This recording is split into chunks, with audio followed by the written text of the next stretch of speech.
The Green Bay Symphony says it is looking for the community to help it out to continue the youth program. When the professionals put down their instruments permanently next spring, the youth group will basically be on its own. Kelly Schlicht has tonight's Fox 11 follow-up. The Green Bay Symphony Orchestra faces its final curtain next spring. But the group hopes to keep the music playing for younger musicians. Since 1967, the Green Bay Symphony Orchestra has operated a youth orchestra program.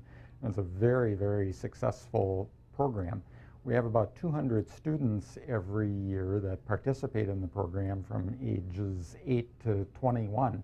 Executive Director Dan Linson says the professional group has to finish in the black financially to make that happen. And to the extent that we can meet those obligations and have any kind of surplus left over, we will use that surplus as seed money to launch the Youth Symphony in its independent ventures. One way to raise the cash, sell off some of the professional group's assets.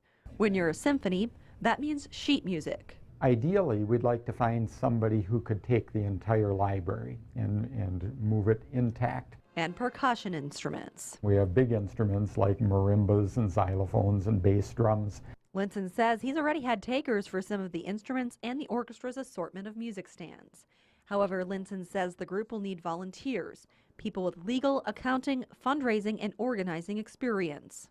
So if we could find an advisory board of 4 to 8 people with those kind of skills, that would really help us this year in figuring out where to go with the youth orchestra program. Linson says he and the Youth Symphony directors will work throughout the next year to keep the songs of future generations alive, long after the other group's finale. In Green Bay, Kelly Schlicht, Fox 11 News. Symphony leaders say they'll also have to find more professional musicians to coach the youth symphony, because typically the coaches have been part of the professional orchestra.